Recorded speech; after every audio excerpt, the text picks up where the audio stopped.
എല്ലാവർക്കും നമസ്കാരം. നമ്മളിന്നൊരു special chicken റോസ്റ്റാണ് ഉണ്ടാക്കാൻ പോകുന്നത്. അപ്പോൾ നമുക്ക് നേരെ വീഡിയോയിലോട്ട് പോകാം. വളരെ ടേസ്റ്റി ആയിട്ടുള്ള ഈ ചിക്കൻ റോസ്റ്റ് തയ്യാറാക്കാനായിട്ട് നമ്മൾ ഒരു 1.5 കിലോ ചിക്കനാണ് എടുത്തിട്ടുള്ളത്. ചിക്കൻ നമുക്ക് മസാല പുരട്ടി വെക്കാം. അതിനായിട്ടൊരു പാത്രം എടുത്ത് നമ്മൾ കുറച്ച് ഉപ്പിട്ട് കൊടുക്കുകയാണ്. ഒരു 1/2 ടീസ്പൂൺ മഞ്ഞൾപ്പൊടി, 1 ടീസ്പൂൺ കാശ്മീരി മുളക് പൊടി, 1 ടീസ്പൂൺ മല്ലിപ്പൊടി, 1 ടീസ്പൂൺ കുരുമുളക് പൊടി, കുറച്ച് വെളിച്ചെണ്ണ, ഇത്രയും ചേർത്തിട്ടാണ് നമ്മൾ മസാല തയ്യാറാക്കുന്നത്. ചിക്കനിൽ നന്നായിട്ട് മസാല പിടിക്കുന്ന വിധത്തിൽ നമുക്കൊന്ന് ഇത് മിക്സ് ചെയ്ത് വെക്കാം.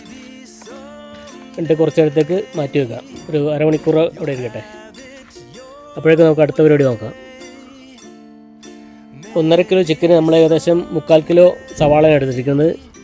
അതിലൊരു 2 വലിയ സവാള നോക്കിയിട്ട് നമുക്ക് വളരെ കനം കുറച്ച് അരിഞ്ഞെടുക്കാം. ഇത് നമുക്ക് ഉള്ളി വറുത്തെടുക്കാനുള്ള സവാളയാണ്. അതുകൊണ്ട് നന്നായിട്ട് കനം കുറച്ച് അരിയണം. സവാളയുടെ ഇതളുകളൊക്കെ ഇങ്ങനെ വേർപ്പെടുത്തിയിട്ട് നമുക്കിത് മാറ്റി വെക്കാം. ഇത് പൊരിക്കാനുള്ളതാണ്. അതിനുശേഷം നമുക്ക് ബാക്കിയുള്ള ഉള്ളി കൂടി അരിഞ്ഞെടുക്കാം. ഉള്ളി അരിഞ്ഞെടുത്തിട്ടുണ്ട്. നമുക്കിനി ഒരു 3-4 പച്ചമുളക് കൂടി അരിഞ്ഞെടുക്കാം. ഇങ്ങനെ തന്നെ അരിയണമെന്നില്ല, ഇത് വട്ടത്തിലരിഞ്ഞാലും മതി, കുഴപ്പമില്ല. പിന്നെ ഒരു 2 തക്കാളി കൂടി എടുത്തിട്ടുണ്ട്. തക്കാളി നമുക്ക് അരിഞ്ഞെടുക്കാം. ഇനി ഒരു വലിയ കഷ്ണം ഇഞ്ചിയും കുറച്ച് വെളുത്തുള്ളിയും ചതച്ച് വെച്ചിരിക്കുകയാണ്. അതിനുശേഷം നമുക്ക് അടുപ്പിൽ ചട്ടി വെച്ചിട്ട് ഓയിൽ ഒഴിച്ചു കൊടുക്കാം. സവാള വറുക്കാനുള്ള ഓയിൽ ഒഴിച്ചു കൊടുക്കുകയാണ്. ഓയിൽ തിളച്ചതിന് ശേഷമേ സവാള ഇട്ട് കൊടുക്കാൻ പാടുള്ളൂ, അല്ലെങ്കിൽ സവാള ഓയിൽ കുടിക്കാൻ സാധ്യതയുണ്ട്.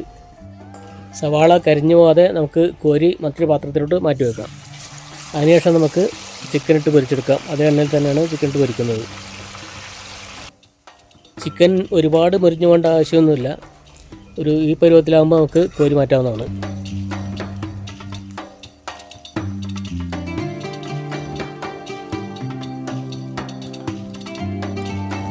ബാക്കിയുള്ള ചിക്കനും കൂടി നമുക്ക് പൊരിച്ചെടുക്കാം.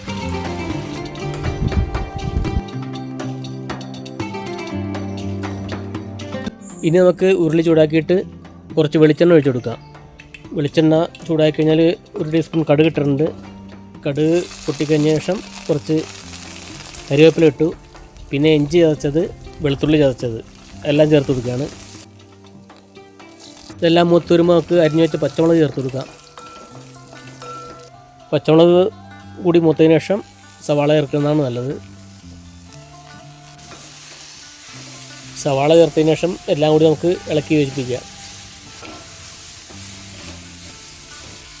1 ടീസ്പൂൺ പൊടിയുപ്പ് ചേർത്ത് കൊടുക്കുകയാണ്. സവാള ഒന്ന് മൂത്ത് കിട്ടാനായിട്ടുള്ള എളുപ്പത്തിന് വേണ്ടിയാണ് പൊടിയുപ്പ് ഇപ്പോൾ ചേർക്കുന്നത്. സവാള ഏകദേശം മൂത്ത് തുടങ്ങിയിട്ടുണ്ട്. അപ്പോൾ നമുക്ക് തക്കാളി കൂടി ചേർത്ത് കൊടുക്കുകയാണ്. ഒന്ന് ഇളക്കി യോജിപ്പിക്കാം. ഇനി നമുക്ക് പൊടികളൊക്കെ ചേർത്ത് കൊടുക്കാം. അതിനായിട്ട് സവാളയൊക്കെ കുറച്ച് സൈഡിലോട്ട് മാറ്റി വെച്ചിട്ട് ഒരു 1.5 ടീസ്പൂൺ മല്ലിപ്പൊടി ഇട്ടത്. അതിനുശേഷം ഒരു 1.5 ടീസ്പൂൺ കാശ്മീരി ചില്ലിയാണ് ഇടുന്നത്. നിങ്ങൾ മറ്റു മുളകുകൾ ഉപയോഗിക്കുന്നതെങ്കിൽ ലേശം കുറച്ച് ഉപയോഗിക്കുക. 1/2 ടീസ്പൂൺ മഞ്ഞൾപ്പൊടി ഇട്ടിട്ടുണ്ട്. ഇനി 1 ടീസ്പൂൺ ഗരം മസാല, 1 ടീസ്പൂൺ കുരുമുളക് പൊടി, ഇതെല്ലാം കൂടി നമുക്കൊന്ന് മൂപ്പിച്ചെടുക്കാം. ചട്ടിയുടെ നടുക്ക് വെച്ച് തന്നെ മൂപ്പിക്കുക.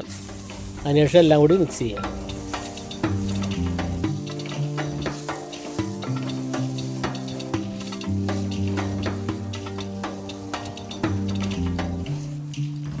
മസാല എല്ലാം നന്നായിട്ട് മൂത്തതിന് ശേഷം നമ്മൾ ഒരു കപ്പ് തിളച്ചവെള്ളം ഒഴിച്ചു കൊടുക്കുകയാണ്.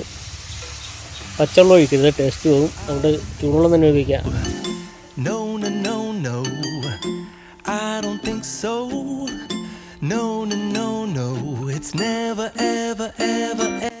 ഇനി നമുക്കൊന്ന് മൂടി വെച്ച് വേവിക്കാം.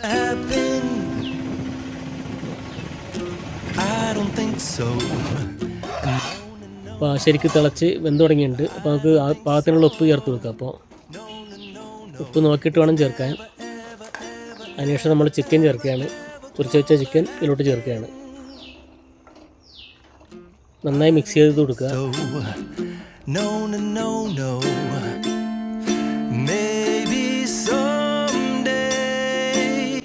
ഇനി നമുക്ക് ഇതൊന്ന് മൂടി വെച്ച് വേവിക്കാം. ഏകദേശം ഒരു 5 മിനിറ്റ് കഴിഞ്ഞിട്ടുണ്ട്. തുറന്നു നോക്കുകയാണ്. ഒന്ന് എല്ലാം കൂടി മിക്സ് ചെയ്ത് കൊടുക്കുക.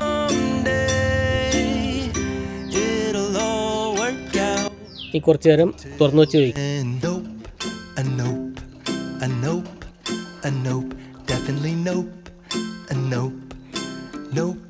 ഇനി നമ്മൾ വറുത്ത സവാള ചേർത്ത് കൊടുക്കുകയാണ്. വറുത്ത ഉള്ളി വറുത്ത് ഇറക്കി ഏകദേശം ചെറിയ ചൂടാകുമ്പോൾ തന്നെ നമുക്ക് പൊടിച്ച് വെക്കുന്നതാണ് നല്ലത്, അല്ലെങ്കിൽ അത് മിക്സായി കിട്ടാൻ പാടാണ്.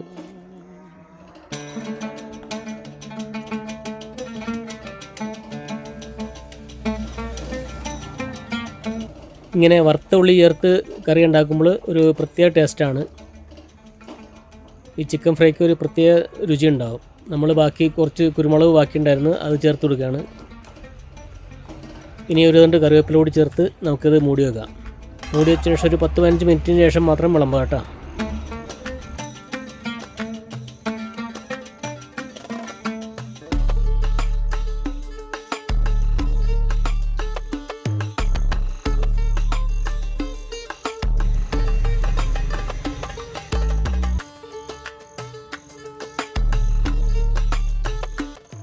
അപ്പോൾ ഇന്നത്തെ വീഡിയോ എല്ലാവർക്കും ഇഷ്ടപ്പെടുന്നു കരുതുന്നു.